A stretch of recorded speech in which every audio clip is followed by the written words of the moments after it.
안녕하세요, 여러분. 오늘의 이야기 속으로 함께 해주셔서 감사합니다. 오늘 전해드릴 이야기는 50대 여성 한 사람의 눈물겨운 인생 여정입니다. 인생은 늘 공평하지 않지만 고통의 끝에서 희망의 빛을 발견하는 순간이 있습니다. 함께 귀 기울이며 공감하고 오늘이라는 시간을 더 소중히 여겨보는 건 어떨까요? 안녕하세요. 저는 50대 회사원 김민서입니다. 평범한 인생을 살아왔다고 여겨왔는데 주변에서는 다들 저에게 대단한 인생을 살았다고 추켜 세워서 뒤를 돌아 생각해보니 극과 극의 삶을 산 것 같더라고요. 그래서 이렇게 재밌는 채널인 썰밤에 제 이야기를 써서 보내게 됐답니다. 부디 성우님이 멋진 목소리로 들려주시면 감사하겠네요. 그럼 제 평범치 않은 사연을 시작해 보겠습니다. 저는 남편 박준혁과 20대 중반에 결혼했습니다. 저희 둘 다 중산층이어서 뭐 돈을 크게 얽매이지 않고 걱정 없이 살았어요. 그런데 저희 부부는 안타깝게 불임이었습니다. 아이를 절실하게 원한 건 아니었으나 남들처럼 자식을 낳고 살 수 없다고 하니 많이 안타깝긴 했습니다. 그래도 남편이 저만 있으면 된다고 노래를 부르니 금세 불임은 걱정거리에서 사라졌습니다. 저희 부부는 각자 회사를 다니다가 30 이후에는 사업을 같이 시작했어요. 수입 제품을 유통 판매하는 일이었는데 저희 업체가 독점하는 물건이 있어서 매출은 매달 수직으로 상승했어요.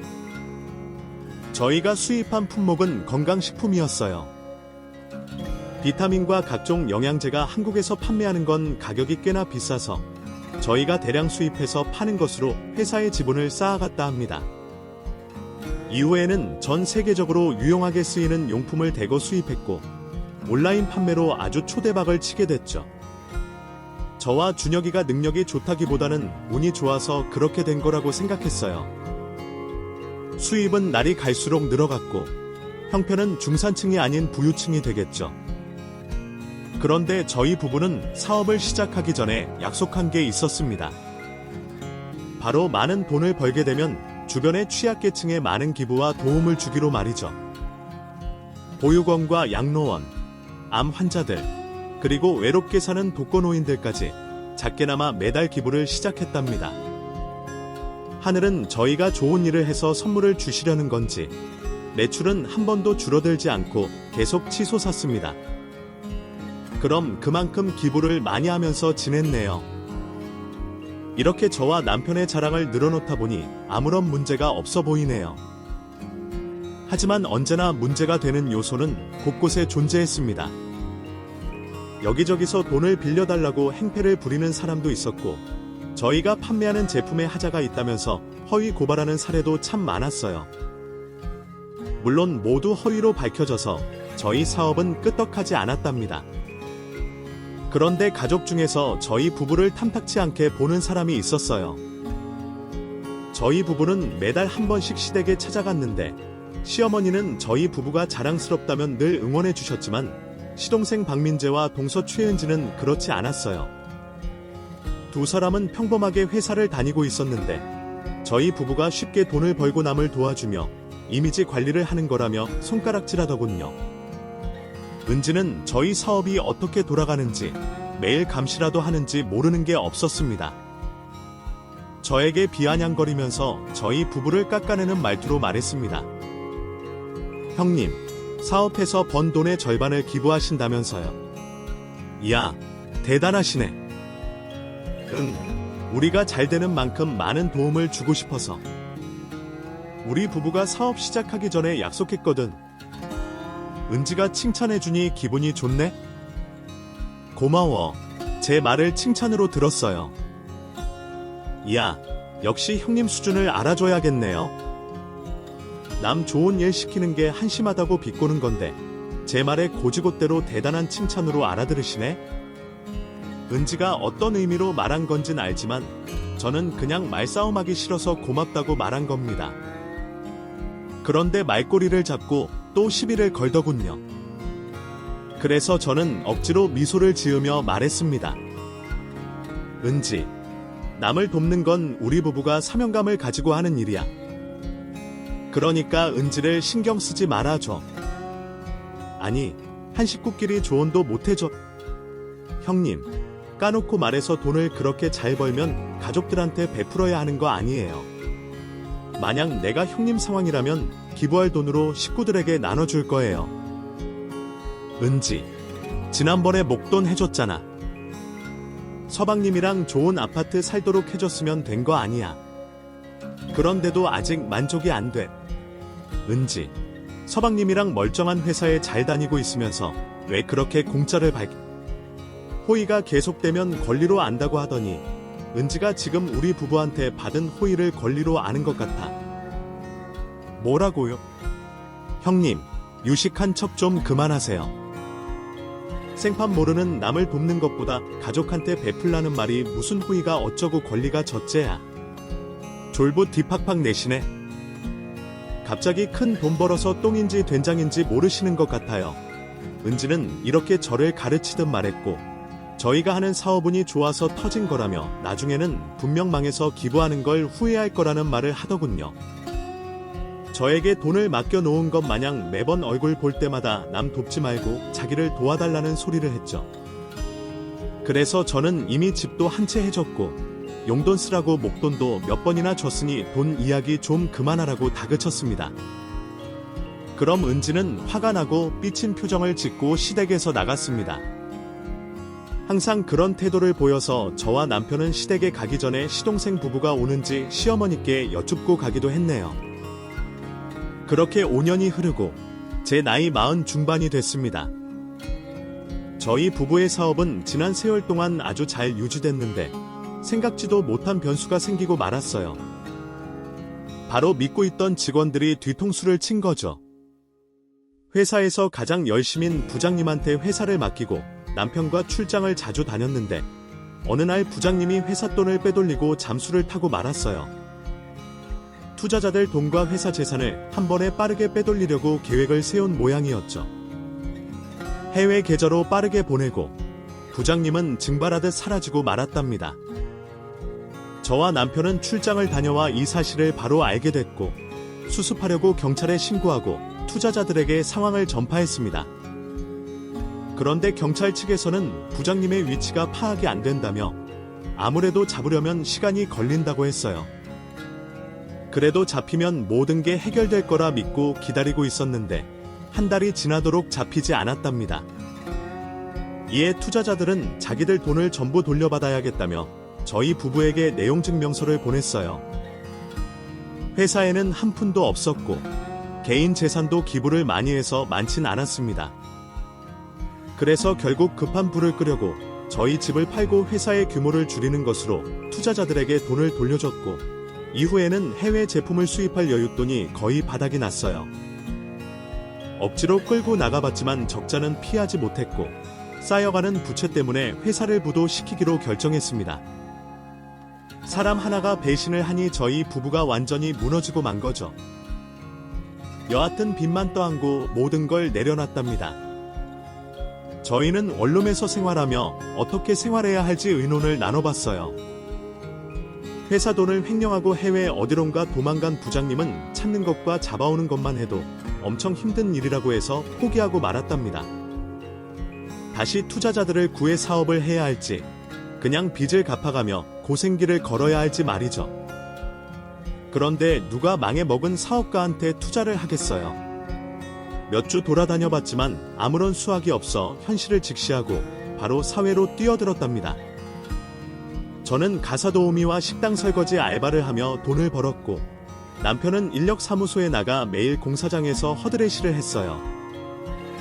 불과 몇 달 전까지 대표님 소리 들어가면서 일했던 저희 인생은 이렇게 추락하게 됐습니다. 하지만 과거 생각하면서 살면 더 우울해지고 마음의 벽만 늘 것 같아서 주어진 일에 감사하며 살기로 했어요. 저는 가정부 일할 때는 일부러 콧노래를 부르기도 했고 주방 설거지 할 때는 뽀드득 소리가 날 때까지 닦았습니다. 제 마음을 씻는 거라 생각하면서 아주 깨끗이 닦았어요. 그렇게 인생을 살아보니 꽤 살만하더군요. 돈이 없는 것만 빼면 나름 살만한 인생이라고 판단했습니다. 그런데 남편은 제 마음과 달랐나 봅니다. 공사장에서 일하고 나면 집으로 바로 오지 않고 꼭 술을 한 잔씩 걸치고 들어왔어요. 아직 사업 망한 게 잊히지 않는 데다 믿었던 사람에게 배신당한 걸 인정하지 않고 받아들이지 못하는 것 같았어요. 그래서 저는 매일 어린아이를 달래듯 남편에게 힘을 실어주려고 했습니다. 준혁이는 제 말을 듣고 나면 마음이 풀린다며 다시 힘을 내다가도 공사장을 다녀오면 늘 어깨가 처져 있었습니다. 한편 저희 부부가 망한 걸 비웃는 사람도 하나 있었답니다. 바로 동서 은지였죠. 시동생 민재는 안쓰러운 눈으로 보며 말을 아꼈는데 은지는 저를 보고 가르치듯 훈계를 하더군요. 형님, 거 봐요. 왜 생판 남한테 일을 맡겨서 이 사달을 내요?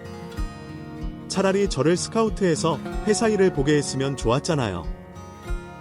제가 전에 말했었죠. 졸부는 오래 못 가 망한다는 거예요. 그때 제 말 잘 새겨듣지 않은 걸 후회하시죠. 은지, 그만해. 다 지난 일이고 우리도 지금 생활에 거의 다 적응했다고. 그리고 은지, 우리가 이렇게 됐으면 나한테 받은 걸 조금 돌려줘야 하는 거 아니야. 자네야말로 가족이 위기에 처했는데 가만히 보고만 있는 걸 보니 졸부 같아. 어이가 없네? 이봐요, 형님. 우리한테 해준 걸 다시 돌려달라는 말씀이세요. 와, 진짜 대단한 사람이네. 그래요. 말해봐요.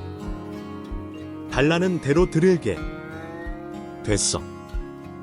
자네가 날 기분 나쁘게 말하길래 나도 똑같이 말한 것뿐이야. 자네나 서방님한테 뭐 바라는 거 없고 기대하는 거 없어. 그리고 어머님께 해드린 것도 되돌려달라는 어리석은 짓은 절대 하지 않을 거야. 그러니까 은지, 그냥 우리 도움 받았던 거 고맙게 생각하고 제발 그만 좀 비아냥대. 자네 얼굴 보면 머리가 절로 아프다고 제가 따끔하게 말했더니 은지는 말을 그치더군요.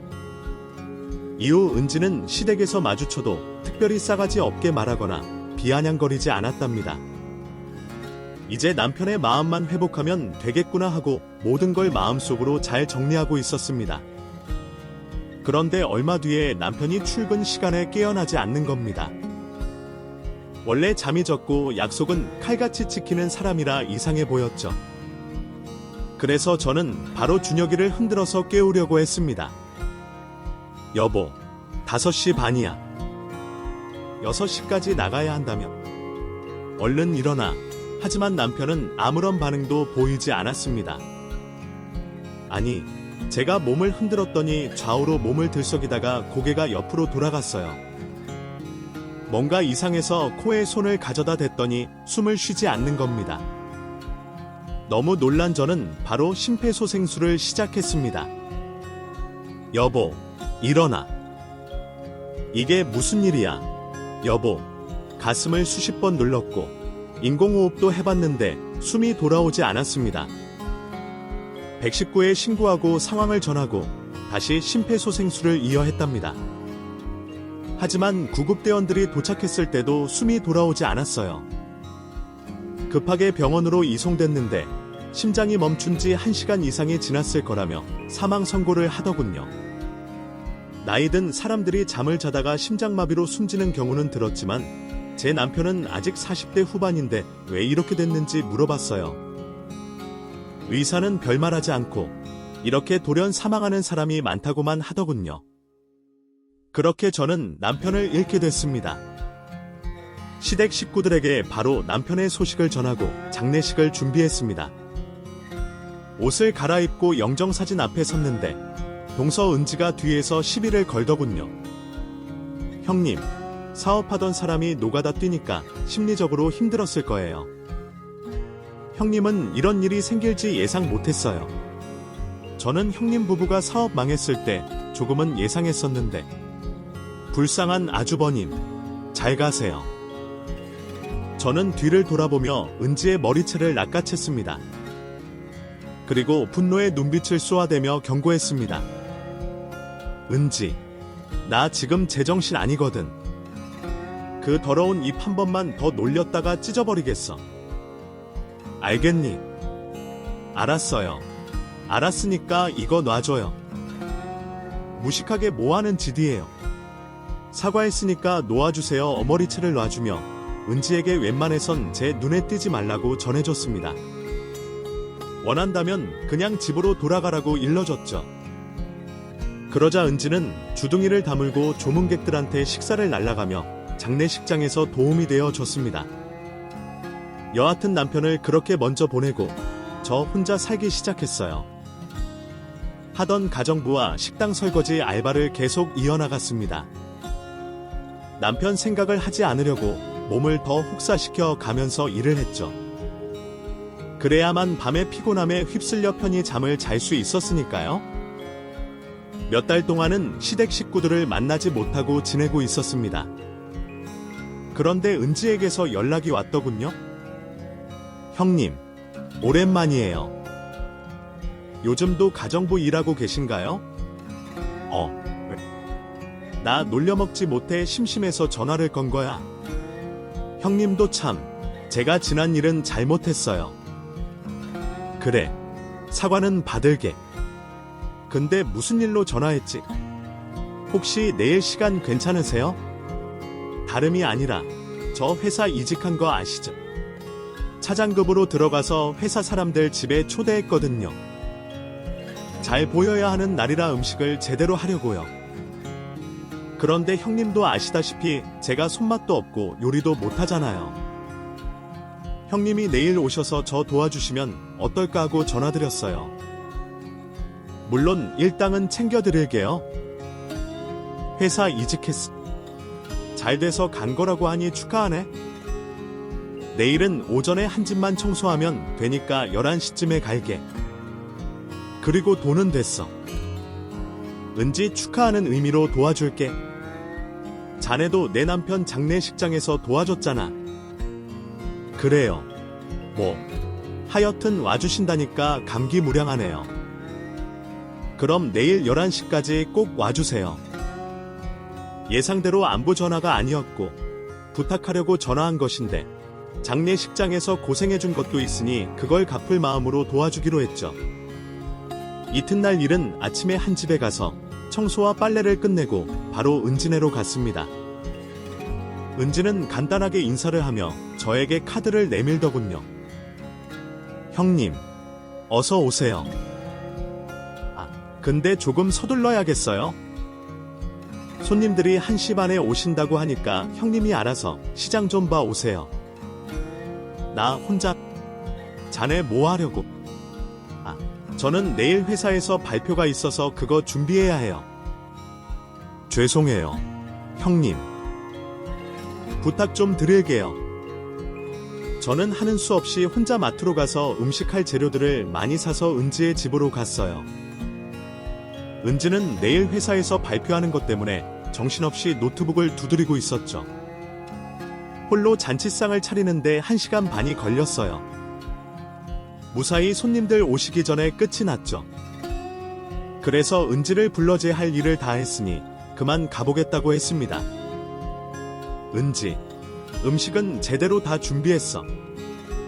그럼 나 이만 가볼게. 어머, 형님, 수고 많으셨어요. 근데 그냥 가시게요? 그러지 말고 저희 회사 사람들한테 인사도 하고 같이 식사도 하고 가세요. 이렇게 열심히 차려주셨는데 그냥 보내드리면 제가 너무 죄송하잖아요. 그런가? 손님들한테 인사는 하는 게 예의겠지. 알겠어. 그럼 인사드리고 조금 앉아 있다가 나갈게. 저희 두 사람이 대화를 마친 지 5분 만에 밀물처럼 은지의 회사 사람들이 몰려들어왔습니다. 은지는 손님들과 일일이 악수하더니 거실 잔치상 앞에 앉으시라고 하더군요. 제 소개를 언제 해줄까 하고 기다리고 있었는데 은지가 저에게 손가락을 가리키며 이렇게 말했습니다. 저희 파출부 이모가 요리를 참 잘해요. 이모, 국이 다 식었는데 다시 데워서 가져와야겠네요. 지금 뭐라고 했어? 파출부 이모. 지금 저한테 반말했어요? 어이가 없네? 내가 이모 해주니까 진짜 내 임원 줄 하나 봐 히바. 아줌마, 국 식었다고 당장 다시 가서 데워오란 말이야. 은지의 호통에 회사 사람들이 당황한 표정을 지었습니다. 저는 여기서 화를 내면 은지의 입장이 난처해질까봐 억지로 참았어요. 저는 억지 미소를 지으며 상에 있는 국을 다시 들고 가서 다시 끓여서 데려왔습니다. 손님들이 식사를 시작하자 저는 그만 나가보려고 했어요. 이만큼 해줬으면 장례식에서 빚진 걸 갚았다고 생각했으니까요. 은지에게 나가겠다고 조용히 말했더니 저에게 또 큰 소리를 치더군요. 아줌마, 지금 상황에서 나가겠다고? 이봐요, 일해줄 거면 끝까지 해줘야지. 음식 떨어지면 보충하고 필요한 거 있으면 심부름해야 하는 거 몰라요? 게다가 이걸 다 먹으면 누구더라 치우라는 거예요. 아, 내가 주는 돈이 적었나? 알았어요. 돈 줄 테니까 가만히 있어봐. 은지는 지갑에서 5만 원짜리 지폐를 한 장 던지면서 말하더군요. 5만 원이면 추가 요금으로 많은 거죠. 끼케야 2시간 걸릴 텐데 시급으로 따지면 2만 5천 원이잖아요. 아줌마, 돈 많이 벌어서 좋겠네? 어서 주워가요. 그리고 저기 구석에 가서 대기하세요. 내가 시키기 전에 부족한 게 있으면 상 치우라고요. 아셨어요. 저는 은지를 한 대 쥐어받고 싶었습니다. 그런데 회사 사람들이 보고 있는 데서 싸울 수는 없으니 나중에 은지한테 책임을 묻기로 했어요. 그렇게 음식을 여러 차례 나르다가 제가 실수로 양념된 아구찜을 손님 옷에 흘리고 말았답니다. 죄송합니다. 제가 손목이 안 좋아서 실수했네요. 그러자 손님은 괜찮다고 손사래를 쳤는데 은지는 아니었습니다. 갑자기 일어나서 제 머리채를 잡더군요. 이 아줌마가 돌았나? 내 귀한 손님한테 뜨거운 양념장을 흘려. 아, 돈 받아먹고 일하면서 이런 것도 제대로 못해. 파출부가 기본이 안 돼 있네? 저는 속삭이듯 은지에게 작게 말했습니다. 은지, 그만하지. 나도 참는데 한계가 있어. 내가 안 참으면 어쩔 건데. 그 순간 제 분노가 머리끝까지 치솟아서 은지의 머리채를 똑같이 잡으려고 마음먹었습니다. 그런데 그때 현관 안으로 누군가 들어왔어요.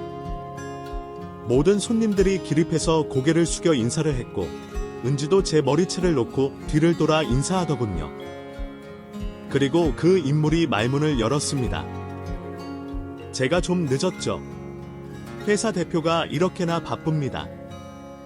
그런데 다툼이 있었나 봐요. 은지 차장. 무슨 일이죠? 아, 대표님. 별거 아니에요. 저희 집 파출부랑 트러블이 있어서요. 파출부. 내가 아는 분 같은데. 아, 맞구나. 김민서 대표님 맞으시죠? 그 수입유통 사업하시던 대표님 맞지? 은지의 회사 대표는 제 얼굴을 한 번에 알아보고 이름을 대더라고요. 그래서 누군가 하고 올려봤더니 몇 년 전에 복지사업 한다며 저희 부부에게 투자를 받았던 사업가 탁정훈 사장이었습니다. 저는 반가운 마음에 인사를 했어요. 어머, 탁 사장님, 오랜만이네요. 그런데 제 동서 회사 대표세요. 제가 듣기로 회사가 중견기업이라던데 크게 성공하셨나봐요. 성공하긴 했죠. 이게 다 김 대표님 덕분이죠. 근데 여기서 뭘 하고 계신 거예요? 저는 남편과의 사업이 망한 것과 그이가 세상 떠난 것, 그리고 가정부로 먹고 사는 것까지 다 말해줬어요. 그리고 제 눈앞에 있는 은지가 한 짓을 동료들이 일러줬고요. 그러자 회사 대표는 은지에게 인상을 팍 구기며 경고했습니다. 은지 차장, 사람 그렇게 안 봤는데 이것밖에 안 되는 인간이었나? 자네가 일을 아무리 잘한다고 해도 인성이 그 모양이면 사내를 우리 회사에서 받을 수 없어. 대표님, 죄송합니다. 제가 형님하고 개인적인 원한이 있어서요. 죄송합니다. 제가 참았어요 했는데, 대표님, 제가 지금 바로 형님한테 사과할게요. 은지는 제 앞에 무릎을 꿇고 빌기 시작했습니다. 자기의 막대먹은 행동을 용서해달라며 악어의 눈물을 흘리더라고요. 쇼를 하는 걸 뻔히 알지만 많은 사람들이 보고 있는 데다 은지를 괜히 실직자로 만들고 싶지 않아 괜찮다고 웃으면서 넘겼습니다. 그래서 그 시간 이후로는 제가 은지의 회사 대표 옆에 앉아 식사를 하게 됐답니다. 은지는 회사 대표와 제 관계를 알게 되자 더 싸가지 없이 나오더군요. 형님, 우리 회사 사장이랑 친하다고 괜히 꼬리치고 그러지 마세요. 엄연한 유부남이니까. 뭐라고? 은지, 날 뭘로 보고 그따위 막말을 하지? 아니, 며칠 전에 우리 집에서 대표님 보는 눈빛이 심상치 않길래요.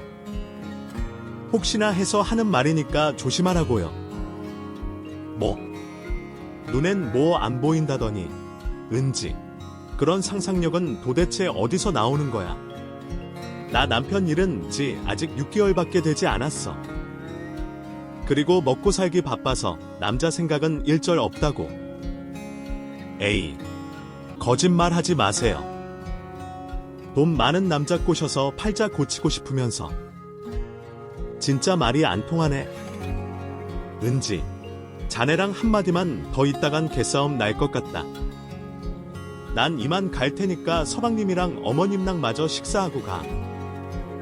은지의 밉상인 태도는 여전했습니다. 맘 같아선 저희 부부가 해준 집이나 돈 모두 돌려달라고 하고 싶은데 하늘에 있는 남편과 약속한 게 있으니 꼭 참았네요. 그의 철학이 우리 주머니에서 나간 돈은 더 이상 우리의 것이 아니라는 것이었어요. 괜히 다시 돌려받으려고 하면 싸움뿐만 아니라 큰 상처를 받게 될 거라며 손해보더라도 그러지 말자고 했었죠. 저는 남편의 철학을 그대로 지켜가며 가정부와 설거지 일을 하면서 아주 정직하고 값지게 돈을 벌었습니다. 그런데 며칠 뒤 은지의 회사 대표한테서 연락이 왔어요. 저에게 긴히 상의할 일이 있다면서 고급 레스토랑으로 오라고 하더군요. 저는 무슨 일인지는 몰라도 피해야 할 이유가 없으니 기분 좋게 밥 한 끼 먹는 기분으로 약속 장소로 나갔어요. 오랜만에 한우 스테이크를 먹으며 대표와 대화를 나눴습니다. 탁 사장님, 무슨 사업이에요? 지금 제 꼴을 보세요. 열심히 노동해서 먹고 사는 중이라고요. 사업은 하고 싶지도 않고 누가 시켜주지도 않을 겁니다. 그럼 잘 됐네요. 김 대표님이 사업할 마음이 있으면 어쩌나 했는데 제가 김 대표님께 드리고 싶은 말씀은 이겁니다. 저희 회사의 고문이 돼 주십시오. 나이 대표님만큼 사람을 잘 이해하고 마음을 열게 하는 분은 제가 못 봤습니다.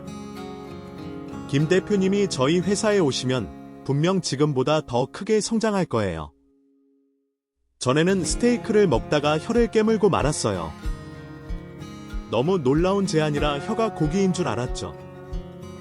탁 사장님, 저 같은 사람한테 고문 자리를 주다니요. 당치 않습니다. 유능한 사람은 널리고 널렸어요. 김 대표님, 일만 잘한다고 능사가 아니에요.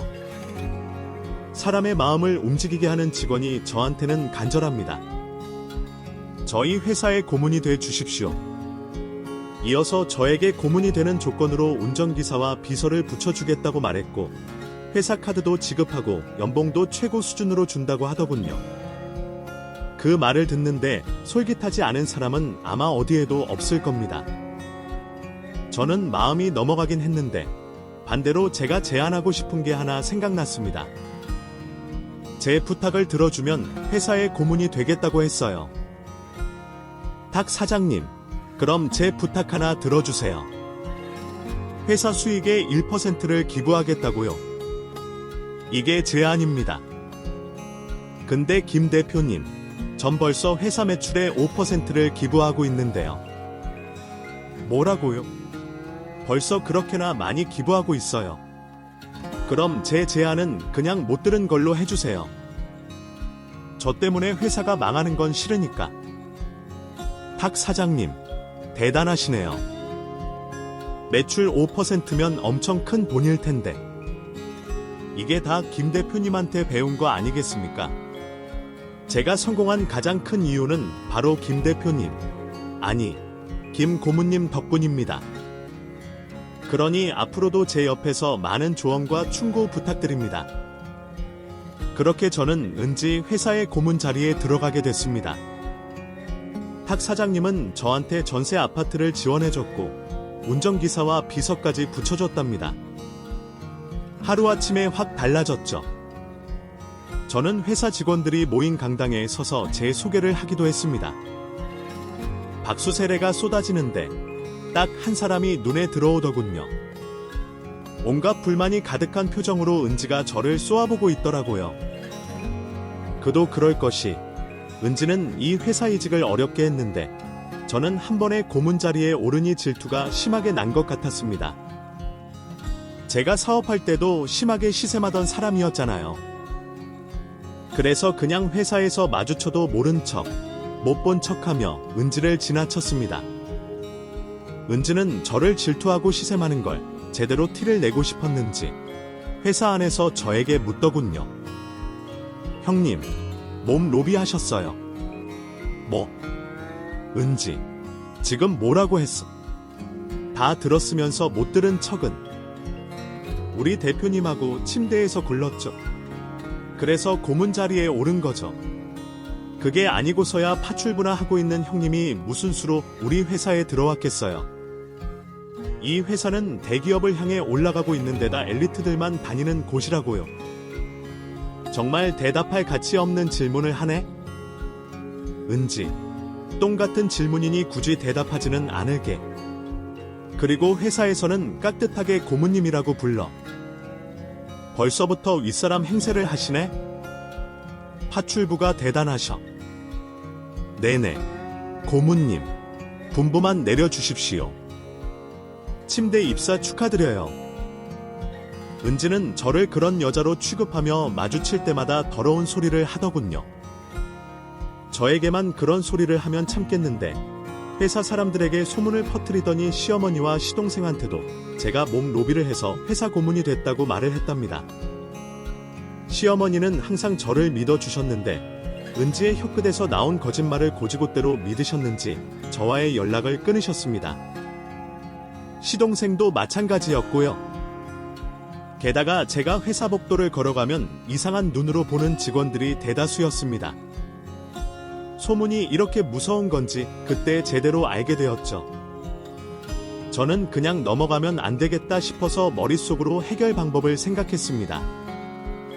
은지를 건드리지 않으려고 했는데 더는 용서가 되지 않더라고요. 그래서 제 비서한테 사람을 고용해 드릴 캐라고 지시했습니다. 그리고 일주일 만에 아주 많은 결과가 나왔더군요. 거의 메가톤급 폭탄이라 이걸 오픈하는 순간 은지의 인생은 지옥행 열차를 타는 것이었죠. 저는 은지에게 마지막 기회를 주려고 제 사무실로 호출했습니다. 여전히 저를 깔보듯이 쳐다보길래 제가 말을 꺼냈습니다. 은지, 여전히 예의가 없네? 자네, 나중에 큰일 터지면 어쩌려고 그래? 무슨 큰일? 필요 없고 날 왜 불렀어? 아무래도 내가 사과를 받아야 할 것 같아서. 그리고 자네가 퍼뜨린 소문은 바로 잡았으면 하네. 입에서 나온 나와 탁 사장님의 헛소문 말이야. 직원들을 모아서 내 입으로 아니라고 해명해. 뭐가 어째요? 형님, 제가 헛소문을 냈는지 진짜인지 어떻게 알아요? 끝까지 이렇게 나오시겠다. 그래서 은지는 나한테 사과할 마음이 없는 거지. 아, 짜증나네. 파출부년이 고문 자리에 앉았다고 사람을 멋대로 불러서 갑질하네? 이봐요. 형님, 난 사과할 일 한 적이 없어요. 그럼 내가 하고 싶은 대로 해도 되는 건가? 마지막 기회야. 질알, 마지막 기회. 진짜 첫 도란나. 고문님이면 직원을 마음대로 자를 수 있을 것 같아. 갑질도 정도껏 해라. 내가 형님이라고 불러주니까 자기가 내 위에 있는 줄 아나. 아, 내년 올해 못 가. 아무리 백으로 몸 로비를 해서 들어왔어도 능력 증명 못하면 잘린다고. 이 걸레년아. 은지가 사과해주면 모든 걸 안고 조용히 넘어가려고 했는데 안 되겠구나. 뭘 조용히 넘어가겠다는 거야. 내가 무슨 문제라도 일으켰니? 내가 이 회사에서 일을 얼마나 잘하는 줄 알아? 내년이면 부장 자리, 이사 자리까지 달 거라고. 그러니까 괜히 협박하지 마. 이 싸구려녀나 은지는 제 마지막 경고를 그렇게 날려먹더군요. 그래서 저는 알겠다고 대답하고 그만 나가보라고 일렀습니다. 그리고 회사 대표인 탁 사장 사무실에 가서 제가 무슨 일을 해야겠다고 말했습니다. 회사를 위한 일이니 제 뜻대로 하자고 말이죠. 그러자 탁 사장은 얼마든지 그렇게 하라며 자기는 상관없다고 하더군요. 그래서 저는 전 직원을 회사 강당에 모이라고 공고를 내렸어요. 점심 식사 후 오후 업무를 시작하기 전에 회사 소문에 대해 제대로 충족시켜줄 계획이었습니다. 수많은 직원들이 강당에 모였고 저는 앞에 서서 마이크에 대고 말했습니다. 여러분들, 회사에서 요즘 헛소문이 돌고 있지. 저랑 회사 대표님이 그렇고 그런 사이라고. 저더러 쇼파 입사니, 침대 입사니 그런 막말하고 다니는 거 잘 압니다. 그 소문을 누가 냈는지도 아주 잘 알고요. 그래서 오늘 제가 모든 진실을 전하려고 이 자리에 여러분을 모이라고 한 겁니다. 그럼 제가 준비한 자료 같이 보시죠. 비서, 영상 틀어주세요. 강당을 빽빽이 채운 직원들은 대형 화면에서 나오는 영상을 보고 경악했습니다. 은지와 회사 전무가 사무실에서 그 짓하는 영상이었거든요. 두 사람은 그 짓을 열심히 하더니 대화를 나눴습니다. 역시나 모든 직원들이 다 같이 들었어요. 오 전무님, 저 내년에 부장 자리 밀어줄 거죠? 아, 그럼. 내가 제대로 밀어줄 수 있게 부장이 아니라 이사 자리까지 팍팍 밀어줄 테니까 나만 믿으라고. 그런데 은지 차장, 얼마 전까지만 해도 탁 대표한테 붙으려고 하지 않았어. 그냥 궁금해서 그러니까 속 시원하게 말해봐. 난 대인배라 자네가 무슨 짓 했다 해도 이해한다고. 우리 고고한 탁 대표님이야. 내가 침대 승진 좀 하려고 꼬셔봤더니 안 넘어오더라고요. 제가 대표실에서 치마 걷어 올리니까 쌍욕하면서 꺼지라고 하는 거 있죠. 다시 한번 그따위 짓 하면 회사에서 잘라버리겠다고 경고까지 들었어요. 역시 탁 대표는 순진한 등신이구만. 이렇게 곱고 예쁜 여자가 들이대는데 거절하고 말이야.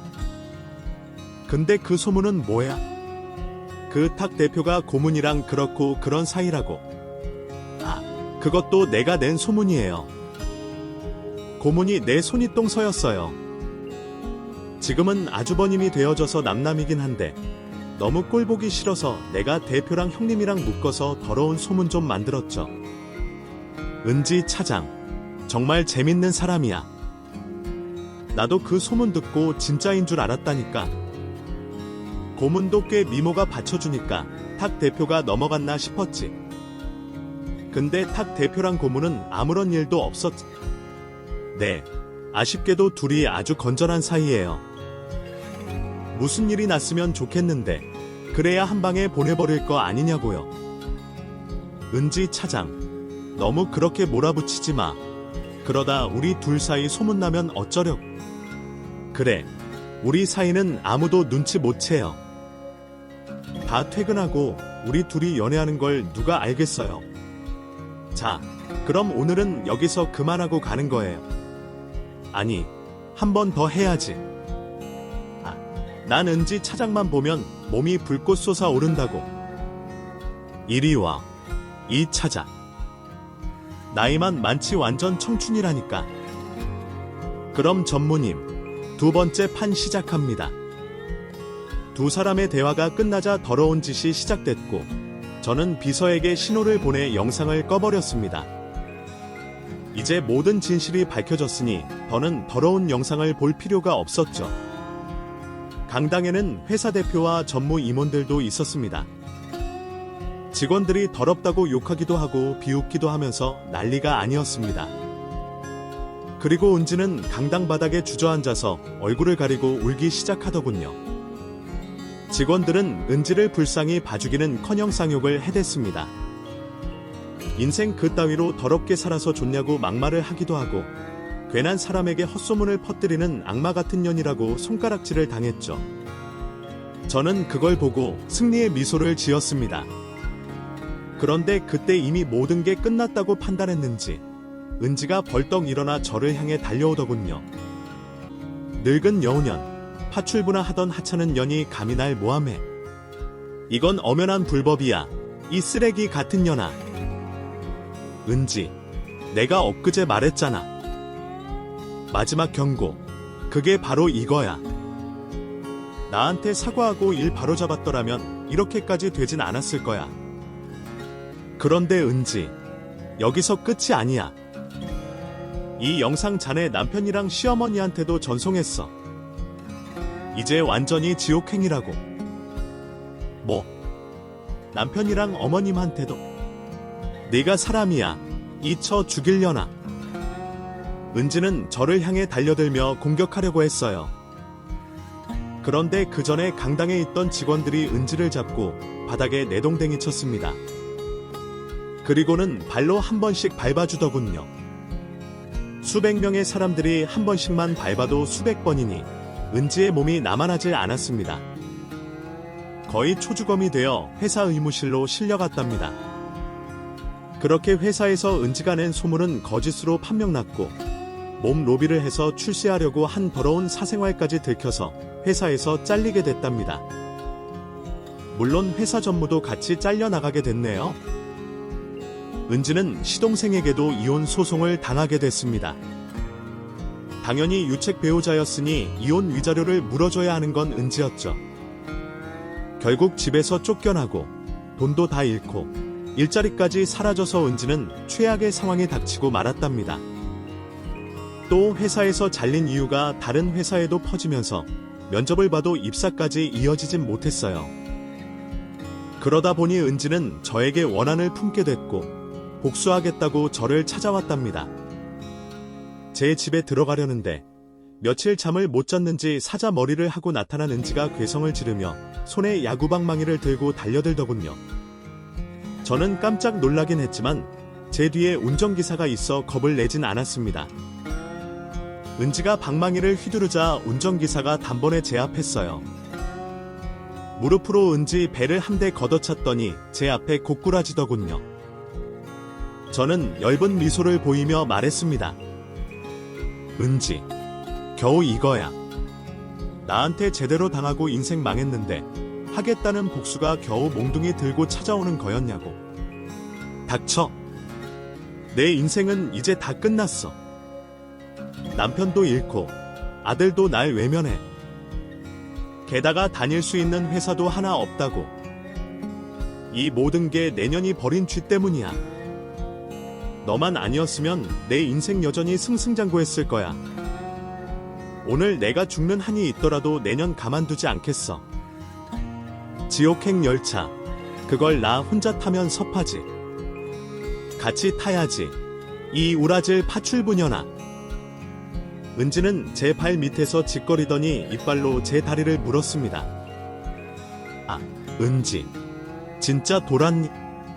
이제 짐승이 되기로 한 거야. 그럼 나도 가만히 있지 못하지.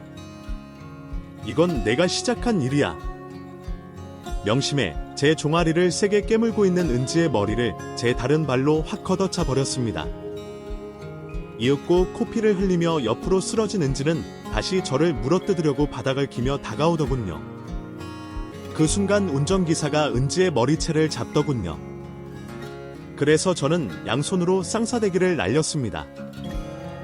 볼따구가 빨개질 때까지 사정없이 날려줬죠.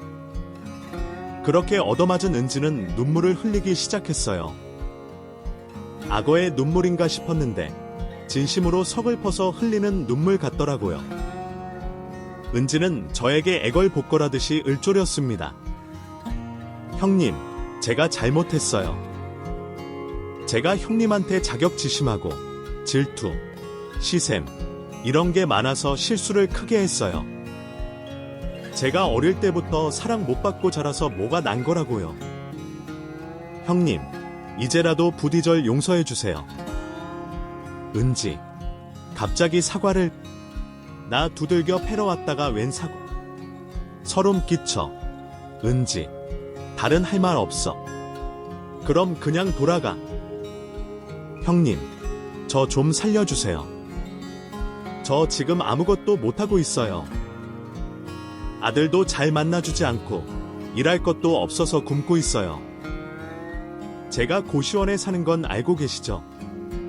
위자료 다 털어주고 나오니까 알거지가 따로 없다고요. 은지, 일할 곳은 널렸어. 파출부도 있고 식당 설거지 알바도 엄청 많아.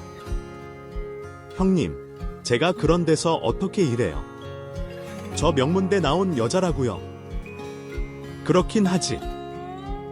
근데 자네 이름 석자가 많은 회사에 돌고 있어. 완전 개또라이라고 말이야.